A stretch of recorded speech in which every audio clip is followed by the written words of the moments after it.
met her in the fall. He took her to a movie, and when they done it all. Hello and welcome to the Fabulous Picture Show. I'm Amanda Palmer. This week at the Everyman Cinema Club, we're joined by filmmaker Rupert Wyatt, and yes, that is actor Joseph Fiennes, as we screen their thrilling new film, The Escapist. It's a British prison break drama with a cast to die for. Also on the show, a new Chinese film that poses a sticky dilemma. 我把我的老公接给他的前妻，去生一个孩子，而我却没有权利要一个自己的孩子。 And later, many actors might try and limit their non-human roles. But for Andy Serkis, it's one hobbit he won't soon be breaking. You've got to be joking. But first, a prison drama of a different kind. Filmmaker Errol Morris once worked as a private eye, and when he saw the shocking photographs of US troops abusing prisoners at Abu Ghraib, well, he decided to put his detective skills to use. It became an iconic image, one that delivered a massive blow to the US-led war in Iraq. There was wires on his fingers, and he was told he would be electrocuted if he fell off. And it sent acclaimed documentarian Errol Morris into a forensic frenzy. These people were actually taking pictures of the exact same incident almost at the exact same time. Once I was able to adjust it, all the pictures just seemed to line up. In standard operating procedure, Morris attempts to get the story behind Abu Ghraib's photographs of torture and abuse. By interviewing the American soldiers who were in them. Everybody knew. Everybody that was inside of that prison, they had the pictures. So you said that you want to see the people responsible punished. Do you know who those people are? It's pretty clear that Abu Ghraib represents the policies of this administration. They have spent a lot of time pinning medals on each other's chests and avoiding taking responsibility for what has happened in this war. In contrast to this grunt's eye view, Morris's Oscar-winning Fog of War offered a perspective from inside the White House, a poetic portrait of former US Defense Secretary Robert McNamara, who helped plan Second World War firebombings of Japan. In that single night, we burned to death 100,000 Japanese civilians in Tokyo, men, women, and children. In standard operating procedure, the filmmaker asked if this was the US military's systematic abuse or the acts of some renegade recruits. There's this semi-confessional state of these people that they didn't really seem to really get the gravity of the horrificness of what they did. I never felt like there was a sorry in there. People imagine movies as some kind of strange church where you go into the theater and the person who's been accused of the crime makes various representations to the audience of how they've received wisdom and recognized the errors of their ways, and now would like to make a complete remission of sin through apology. That is not this movie. With the Fog of War, McNamara, there's a moment, he says something quite confessional, and you just hold the shot, and he has tears in his eyes. He, and I'd say I, were behaving as war criminals. Even that communicated to me that there was some regret in what he did. And I just didn't see that here. Why this obsession with confession? It's not an obsession. No. I'm interested Why? You do want to see these people who have been in the media portrayed as being fairly villainous to come out and say, I'm sorry. You kind of want that. You're not the first person to ask me this, and I'm sorry that I'm so defensive about it, because I am, actually. Here's where I get confused. You know, I would sit in the editing room with this material, struggling with it. Call it the Stockholm Syndrome or whatever, but I became more and more sympathetic with them. I found myself maybe even making excuses for them. The guy is hysterical. The dog got another bite. Blood was everywhere.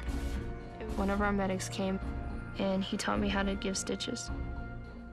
It was kind of fun, but I felt horrible for this guy. Sabrina Harmon is the person who keeps coming back to me. That's the first time I started taking photos. I find her, for many reasons, the most interesting, because there are these letters. is saying that she wanted to take pictures to expose the U.S. military. His knees were bruised. His thighs were bruised by his genitals. There's Sabrina square one, imagining that she's an investigative journalist, that she's going to expose all of this. It was kind of obvious after you just kept looking that there's no way he died of a heart attack. And then you start reading in other letters about putting hot sauce in cement bags and throwing corn at them. She witnessed this stuff. She participated that crazy night, which is the night that they will all have to answer for, the night of the pyramid. She's not sorry. She's angry. She knew that it was policy and that it was something that was approved of by all of the major officers around her. Harmon was sentenced to 6 months in prison. Lindy England got 3 years and Charles Grainer 10 years. But no one was ever convicted for the murders of detainees. I just thought it was a bunch of schmuck MPs acting like idiots. I don't think so anymore.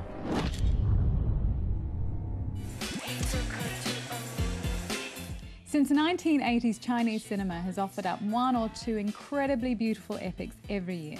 But this year, the Silver Bear for the best screenplay at the Berlin Film Festival went to a completely different kind of Chinese film. 我想再生个孩子。给老先生摸索，也应该了。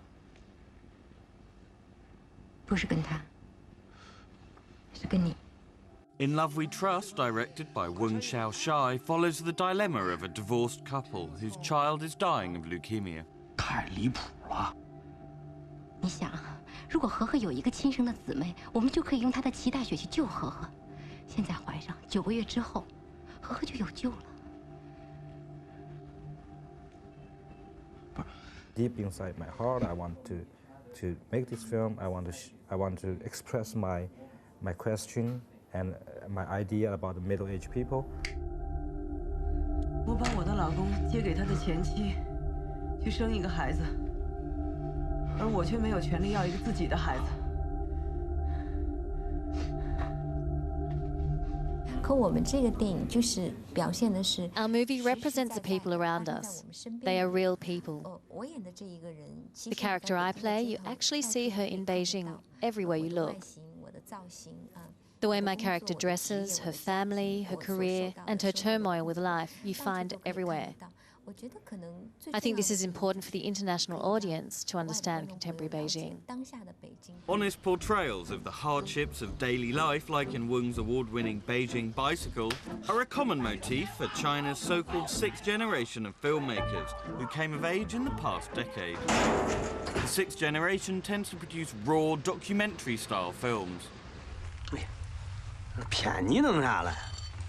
你看。 They're not always made with the government's seal of approval, but things appear to be loosening on that front. 4 years ago, the whole government decided to let the film circles become more commercial things. I got the permission to make a legally film again. So that also helped me that people say, okay, he is a good director, and probably he can also go to the market. State-controlled filmmaking hasn't necessarily meant dreary propaganda. 5th-generation masterpieces like Raise the Red Lantern were made under stricter censorship, but artistic freedom comes with its own struggles. The withdrawal of censorship has also meant the withdrawal of state funding, and filmmakers like Weng must survive in a Chinese market dominated by Hollywood blockbusters. The censorship is okay, not that difficult now. But the problem is how you survive yourself. Because marketing is even cruel than the censorship. 如果你想走，不会怪你。